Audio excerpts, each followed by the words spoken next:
It is, I pressed it, and we're all live.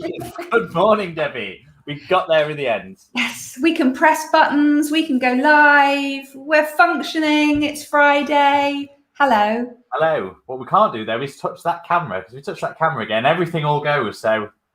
Don't touch the camera, Bertie, whatever you do. So, what are we talking about this week, Bertie? Today, we are talking about... We need a drum roll for this, don't we? Multiple revenue streams. Multiple. At the bottom of the class, of the screen today. So, yes, talking about multiple revenue streams. So, if you have a business, it's this thing, isn't it? It's like this Nirvana situation. Everyone wants to have passive income, multiple revenue streams, all these things coming in. And, you know, that's like living the dream. So we're going to break that down and talk about how to make that a reality today, Deborah. If that's okay with you? Let's talk about living the dream. I love living the dream. Oh, hello, Laddie AD. Nice to see you. So yeah, living the dream, multiple revenue streams. And kind of the reason that we wanted to talk about this is often this comes up when you're coaching, is that you might work with somebody who's quite new to starting their business, and there's a feeling of wanting to run before you can walk. Yeah. Like, I've just started my business. I want to stick all these extra things in there. I've heard that passive income is the thing, or how do I get more money out of this? Or how do I do this stuff? Hi, Amy. Nice to see you. So we're going to kind of break that down because it can get a little bit overwhelming thinking about all the ways that you could make money in your business. Exactly. And it comes down to, and I think just before we went live, we just mentioned this word focus, right? It all comes down to focus and actually getting, which sounds really boring and sounds like we're just skirting around the subject, just get really fucking good at one thing first, right? Because let's just say you become like a really good business coach or a really good florist or whatever it is, then there will naturally be things that you can start adding onto that. Like all these ideas that you've got in your head now, oh, like when we start a business, we can do this and we can do that. By all means, write them down and get them collated somewhere in one big list. But then when you've got something that's really, really good, you can start to then add on to that.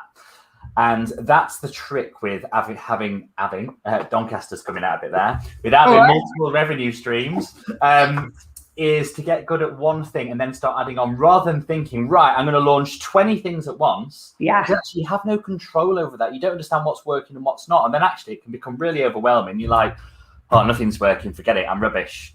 Whereas actually, it's just you haven't spent the time and dedication getting one thing correct first. Yeah, and it can be really overwhelming for your audience as well, because they're like, if you've got lots of things that you're trying to market all at the same time, you're just going to be constantly sending out marketing messages. And actually, you don't want to kind of tire your audience out.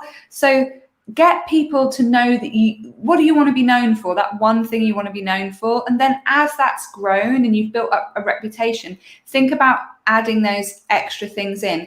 I also think that opportunity knocks a lot of the time. So a lot of my multiple revenue streams, and I have a lot really, if I think about all the various things that I do, they generally come to me. Like people ask me to do stuff, or they get in touch with me, or I get an inquiry. And at that point, I can weigh it up. Do I want to do it? Do I not want to do it? Is this going to make me excited? Is it working with a client or a customer that I want to work with? And I can make that decision then. And actually, those opportunities come because you get known as an expert in something. And that comes from focus and putting out consistent messaging and having a really good, strong offer. Yes. And that doesn't mean that you can't, be testing and playing about with different messaging in parallel to doing all that stuff, but really understanding one business and one business first. For example, if you want to launch an online course, then get good at the stuff that you're launching the online course on, then maybe you could run a webinar and actually sort of maybe either give that content away or sell that webinar. But once you've done that, you can then package that up into an evergreen course that you can then sell, and that's a multiple revenue stream. So you have then your coaching, you then do a webinar which may be to drive people into your sales funnel, something we spoke about last week before. But then that is reusable content, right? And you can then use that and package that up. That is still valuable stuff that you could then sell, and that could almost become your passive income. So that's a really clever way to think about it, isn't it? Think about the stuff that you've already created and how you could repackage it in different ways and maybe polish it off and do stuff, because you can you might have a series of blog posts that you can turn into an ebook. You might have a series of webinars that you can turn into an online course. You might have created something for somebody else that then you can repackage and have an off-the-shelf offer. So I think also looking around at kind of the content, that the assets that you have in your business, and going, can I quickly turn some of these into kind of additional revenue streams and money-making things? Sometimes it's not about starting from scratch, is it? It's kind of looking around you and going, oh God, well, I made that thing a couple of years ago. Could I repackage that and do something else with it?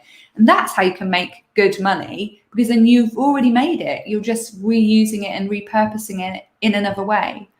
That's right. And you don't have to be reinventing the wheel or changing anything really drastically. A wise woman once said to me, it was you, Debbie, actually, about sometimes over delivering and giving people too much. And I think you shared a story about when you first started doing this, and you were like, you've got a client, it's like, you need to do all of this stuff. Yeah. Whereas actually, a lot of the time, less is more.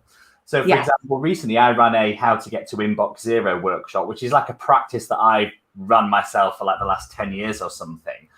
And actually, like when I broke it down, there was only maybe 4 or 5 different pillars spread out over an hour. Really, really simple stuff that if I was to explain it to you now, I could explain it in literally a minute, like the process.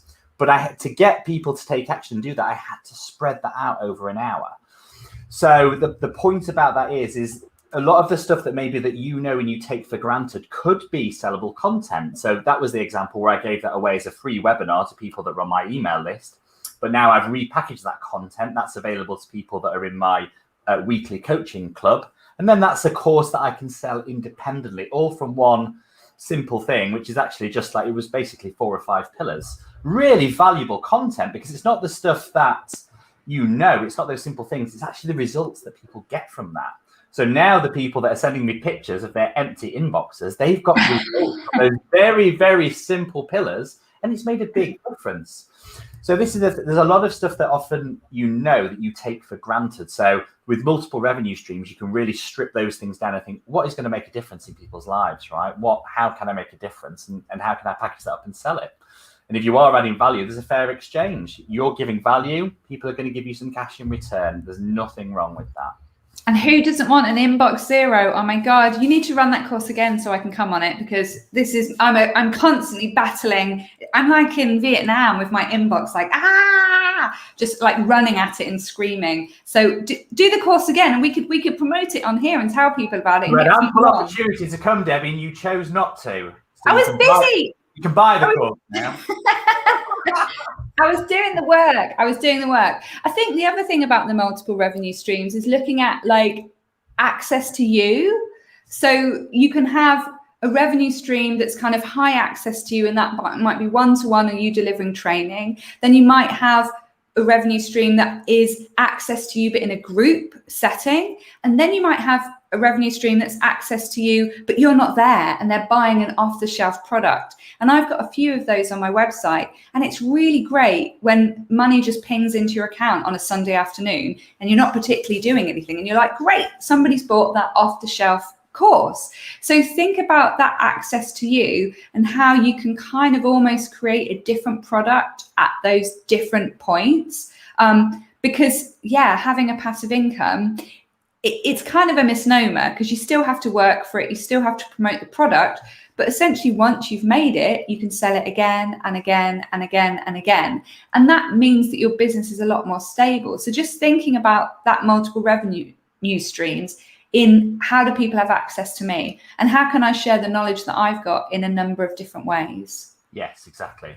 So it is really about it. And if you've got, no matter what, whether you're selling a product, whether you're selling yourself, whatever, there are always extra things that you can show in there that add value to the service that you're doing, and also making sure that it's really clear and easy for people to be able to find those things. So it's not necessarily like a forced upsell. Sometimes it's just actually having things really clear and easy to view on your website. Like in one of my daily emails, I was writing about, like, I went to buy some flour online because I love making pizzas now. That's like my new hobby. But, this flour that was 15 quid, I ended up spending 90 by the end of it, because actually I realized that they didn't just sell flour, they sold loads of other stuff. They didn't force an upsell, but, that's like a natural multiple revenue stream, right? You've gone from like specialist retailer, then actually, like if someone's buying pizza flour, well, maybe they'll want specialist pizza cheese and the specialist pizza tomatoes, etc.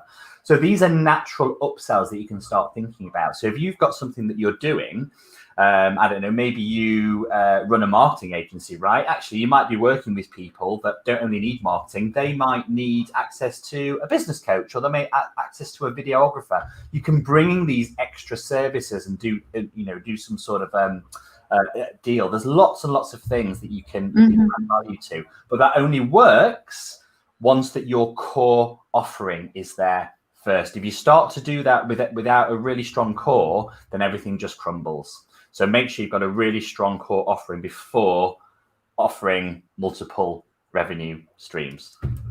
That sounds like it should be a pizza metaphor. Like, make sure the base of your pizza is strong and core before you keep adding in the extra toppings. Otherwise, your pizza will just become a big sweaty mess. That's right. And I've probably made now like about 300 pizzas, and it's taking me about 250 to get the dough and the actual pizza base that is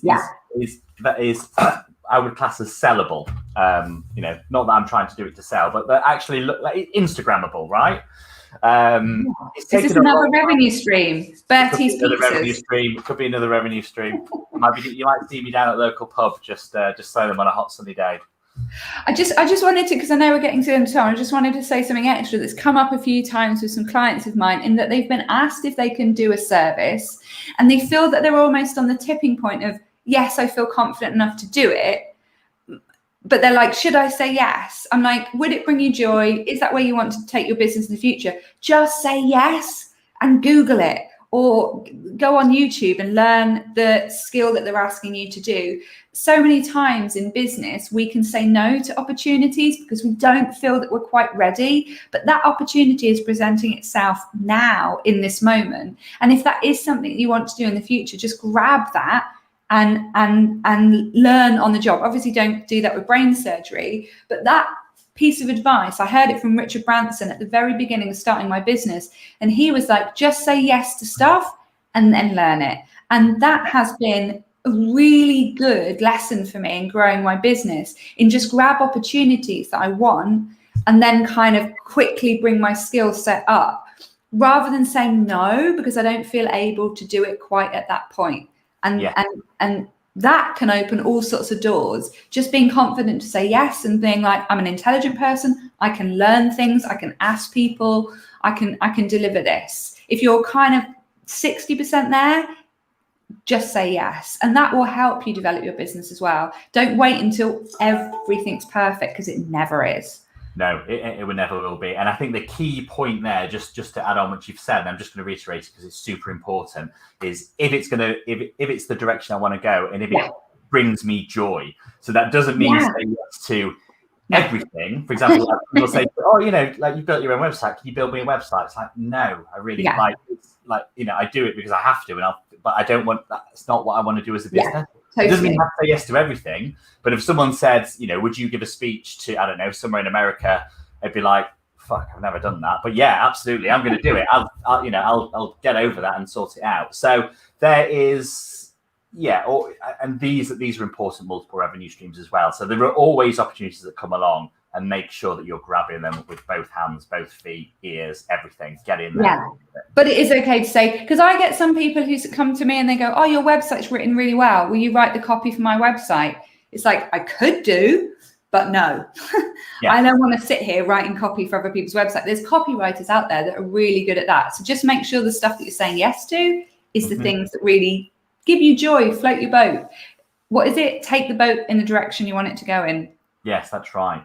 But just on your copy, I don't know, I've never heard it, but it is now, Debbie. You've said it on camera, so that's it. You might see it now on some Instagram feeds, like Direction Boat, Debbie Dudar. Did you have something to add there before? I did, and I've completely forgot what it was. What were we talking about? Multiple revenue streams. I don't know. Never mind. We're almost at time anyway. One last point. Yes. In your example, though, if you are getting lots and lots of requests for a copywriter, then it's almost you've got the leads there, and that is something then that maybe facilitating that relationship is something then that you can do. like I get lots of requests for like video editing stuff, and now I just pass them on to my son. Yes. Because I do video editing courses for the big house. So, you know, if someone's like, actually, I don't want to learn this, can you just do it for me? It's like, I can't, but my son can. Brilliant. So, you know, there is then opportunities there that you can then take. So that's a multiple revenue stream. I don't take any commission on his booking. So how about next week we talk about that idea of strategic partnerships and people you can partner up with that you can pass work on to, and how important that partnership working is in business for you to get clients and for you to be able to pass that on as well. Okay, let's go there then. Let's talk about that. And, you know, give work to Bertie's son. He's really good at what he does. And, you know, that's starting off a career, isn't it? It's fantastic. I love it. Exactly. Fantastic. Well, thank you everyone for joining us live. Thank you for watching on the replay, and thank you if you're listening on the podcast. We will be back live here, Business Funsize Live, 10 o'clock for 10 minutes-ish, 15 minutes and 48 seconds, whatever. Next week. Debbie, it's been amazing to see you again. Love your new office, love your new hair. See you later. Bye. Bye.